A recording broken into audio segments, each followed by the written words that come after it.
Um cemitério a céu aberto. Nas ruas, carroças de lixo, carregando gente.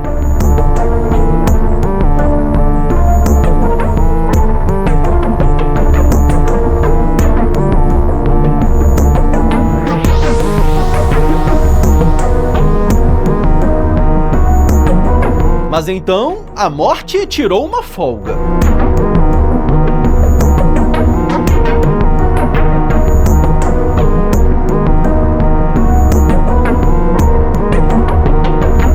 E o que aconteceu em seguida?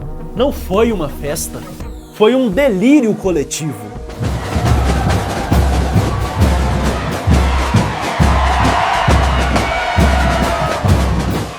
Foi o carnaval onde a viúva beijou o coveiro.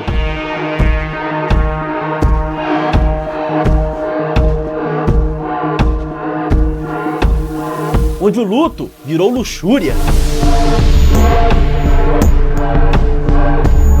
Eles dançaram sobre os cadáveres dos próprios parentes. Você vai conhecer a folia mais macabra, suja e insana da história.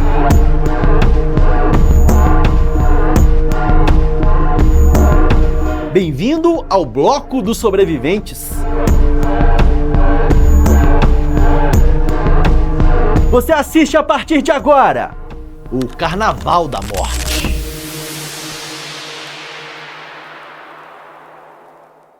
Imagine que o mundo acabou, literalmente.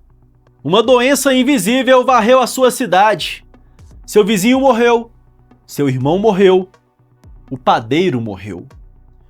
O Rio de Janeiro, então capital do Brasil, perdeu 15 mil pessoas em 2 meses. Não havia caixões suficientes. As pessoas eram enroladas em lençóis e deixadas na calçada. Foi um cenário de guerra. Mas aí, de repente, a peste foi embora. E fevereiro chegou. Te pergunto, o que você faria se tivesse a certeza de que ia morrer, mas de repente ganhasse uma segunda chance?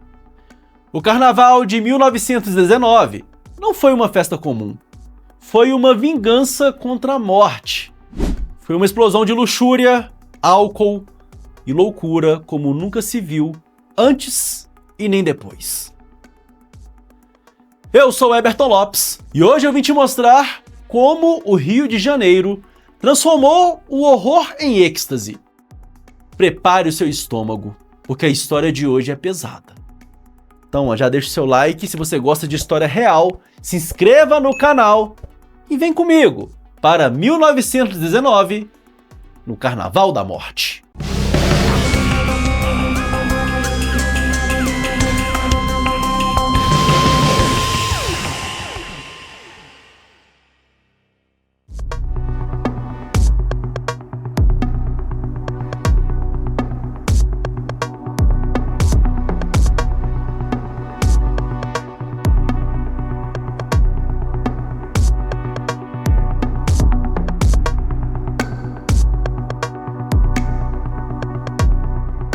Para entender a loucura que foi esse carnaval, a gente precisa entender o silêncio que veio antes dele.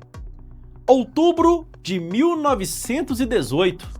A gripe espanhola chega ao Brasil a bordo do navio Demerara. Em questão de dias, o Rio de Janeiro parou.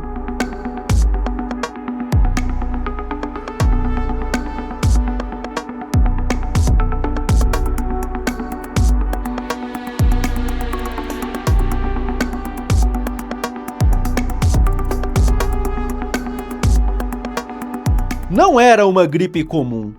As pessoas ficavam roxas, sangravam pelo nariz e pelos ouvidos e morriam afogadas no próprio fluido pulmonar em 24 horas. O Rio de Janeiro virou uma cidade fantasma. Não tinha quem fizesse o pão, não tinha quem dirigisse o bonde e o pior, não tinha quem enterrasse os mortos. Os coveiros morreram. Os agentes funerários morreram. Relatos da época contam que as famílias, desesperadas com o cheiro da podridão dentro de casa, colocavam os corpos na rua durante a madrugada. Era o fim dos tempos. A sensação era de que não sobraria ninguém para contar a história.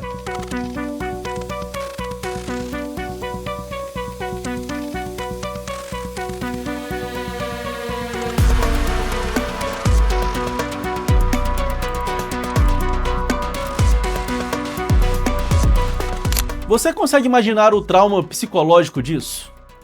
Todo mundo tinha perdido alguém. O luto era coletivo e a tristeza, uma névoa pesada que pairava sobre a então capital do país. Mas o ser humano é estranho, né? Quando a morte está muito perto, o instinto de vida grita mais alto. E o instinto de vida é o prazer. Em janeiro de 1919, os casos começaram a cair drasticamente. E a gripe espanhola foi embora tão rápido quanto chegou. E aí marcou no calendário: Carnaval. As autoridades até pensaram em cancelar. Porque afinal, o que eles iam fazer com tanta gente morta, né? Como que seria uma festa diante do luto coletivo? Mas o povo não quis saber. O povo precisava daquilo. Foi o Carnaval da Libertação. Mas não foi uma libertação bonita, não.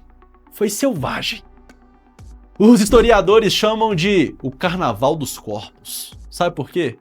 Porque as pessoas queriam sentir que estavam vivas usando o corpo, comendo, bebendo e, principalmente, aproveitando os prazeres da carne.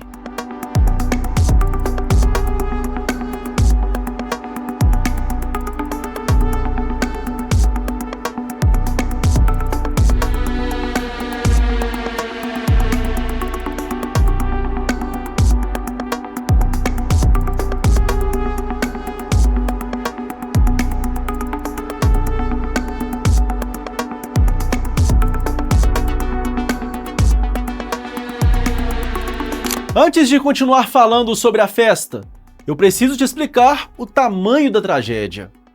Porque o que aconteceu em 1918 não foi só uma doença, foi um filme de terror na vida real. Se você acha que a pandemia recente foi assustadora, espere até ouvir isso.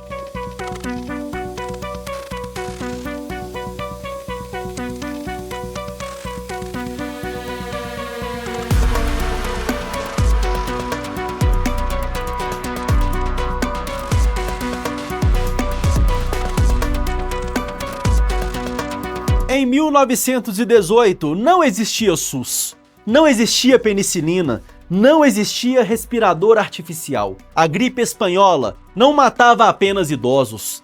Ela tinha uma predileção macabra por jovens fortes e saudáveis. O vírus causava o que chamamos de tempestade de citocinas. O sistema imunológico do jovem reagia tão forte que afogava o próprio pulmão em líquido.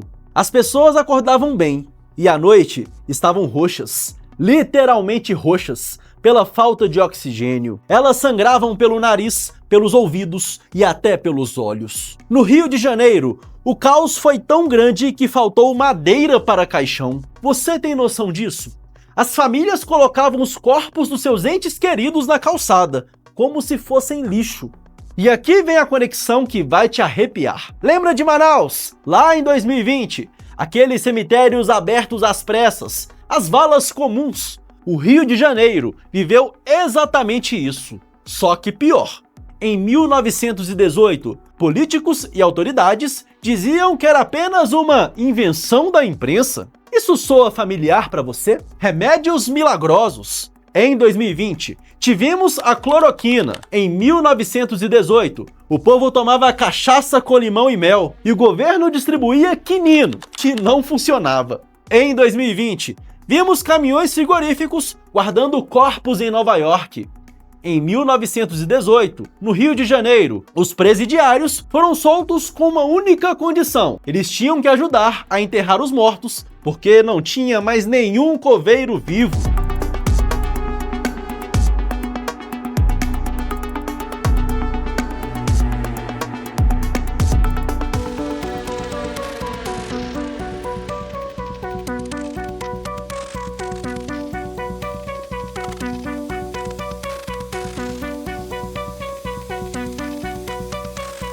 Existem relatos que, em alguns bairros do Rio de Janeiro, o cheiro de carne podre era tão forte que as pessoas queimavam alcatrão nas esquinas para tentar disfarçar o odor de morte. Foi um trauma coletivo. Todo mundo perdeu alguém. O presidente da República na época, Rodrigues Alves, morreu da gripe. Ninguém estava salvo. O medo era o ar que se respirava. As ruas ficaram desertas por meses. O silêncio era ensurdecedor.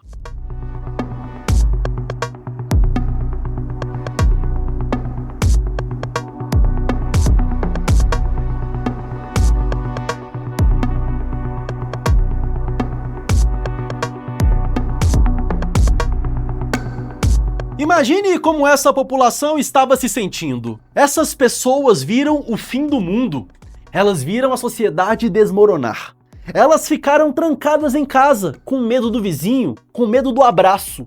Exatamente como nós ficamos. Mas a diferença é que quando a morte finalmente deu uma trégua, no início de 1919, o Rio de Janeiro não quis apenas voltar ao normal. O Rio quis vingança. O Rio quis provar que estava vivo.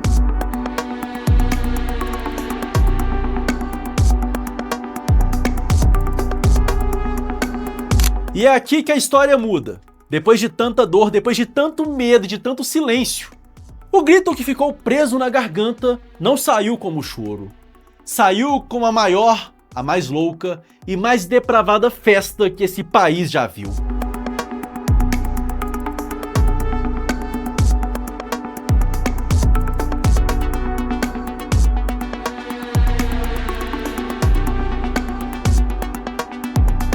Os relatos são impressionantes. Dizem que a cidade inteira virou um grande motel a céu aberto. Não existia mais lei, não existia mais pudor. Maridos e esposas que tinham sobrevivido jogaram as alianças fora por 3 dias. A polícia? A polícia também estava festejando. Eles bebiam como se fosse o último gole. Eles se beijavam como se fosse o último beijo. Era o efeito rebote do medo. Foi registrado um recorde histórico de nascimentos no Rio de Janeiro, no final de 1919. É a geração dos filhos da gripe.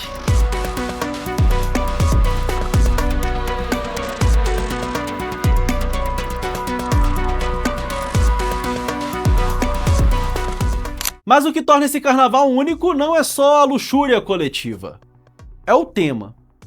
Hoje nós evitamos falar de tragédias do carnaval, ninguém faz um bloco sobre doença recente. Mas em 1919, o carioca riu na cara da morte. Eles fizeram piada com que tinha acabado de matar os seus próximos.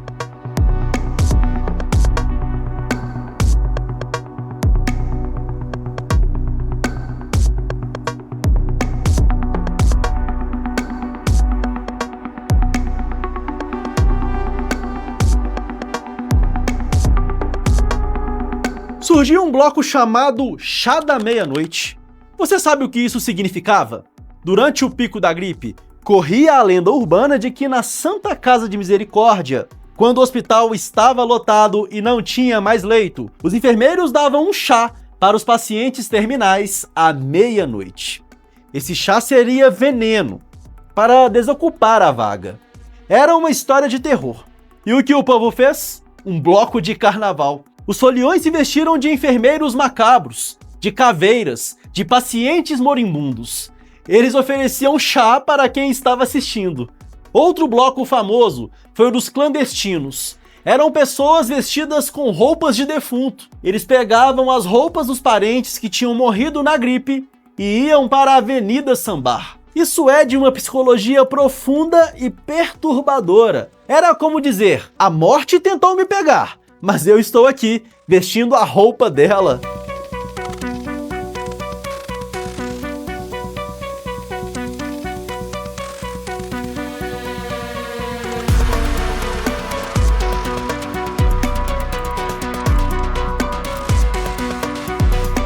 Existia uma marchinha que estourou naquela época. Não há tristeza que possa suportar tanta alegria. Mas a alegria era maníaca.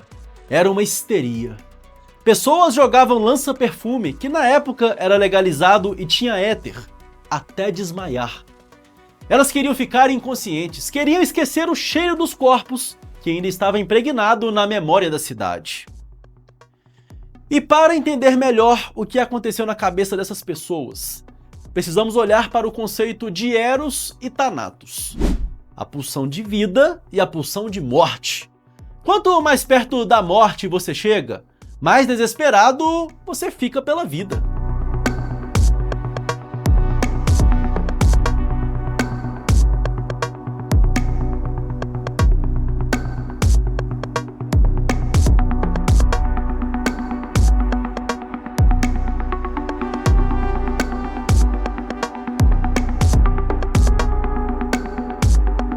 Historiadores como Rui Castro relatam que o Carnaval de 1919 foi o grande desvirginamento do Rio de Janeiro. Antes disso, o Carnaval era mais comportado, mais elitista nos salões ou mais folclórico nas ruas. Em 1919, as barreiras sociais caíram.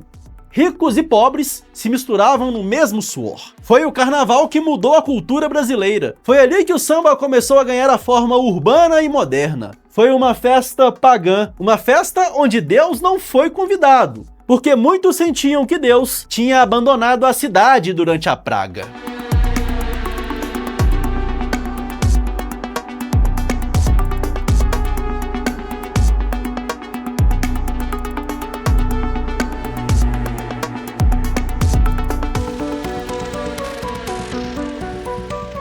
E você pensa que a folia selvagem acabou na quarta-feira de cinzas? Não! Esse carnaval deixou marcas que duraram anos. Existe um lado ainda mais sombrio que pouca gente conta.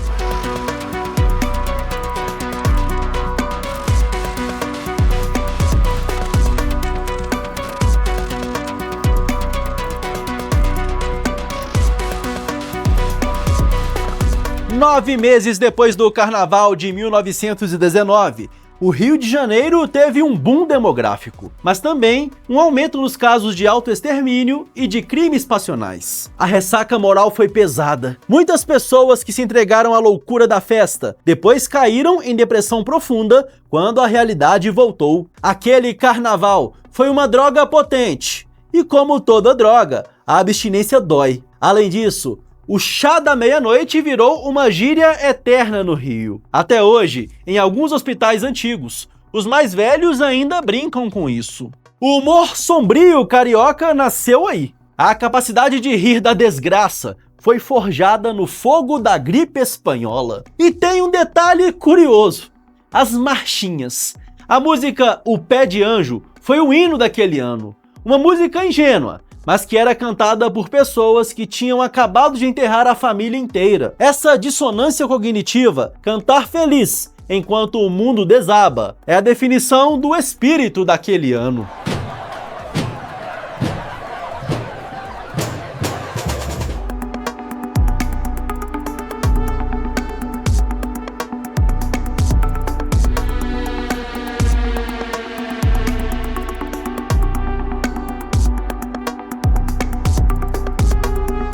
O Carnaval de 1919 não foi só uma festa, foi um grito. Um grito de quem olhou para a morte e disse: hoje não. Pode parecer desrespeitoso dançar sobre cadáveres. Pode parecer bizarro se vestir de morte depois de uma pandemia. Mas talvez tenha sido a única forma de não enlouquecer. Eles precisavam provar para si mesmos que ainda tinham sangue quente correndo nas veias. E você? Se o mundo estivesse acabando hoje e amanhã tudo voltasse ao normal, você iria para a igreja rezar? Ou iria para a rua festejar como se não houvesse amanhã? O que você faria no seu carnaval do fim do mundo? Deixe aqui nos comentários, eu leio todos. Eu quero saber o tamanho da sua loucura. Eu sou Eberton Lopes e esse foi o Carnaval da Morte. E eu vim te mostrar que a vida, às vezes, precisa da morte para fazer sentido. Grande abraço, muito obrigado e até a próxima!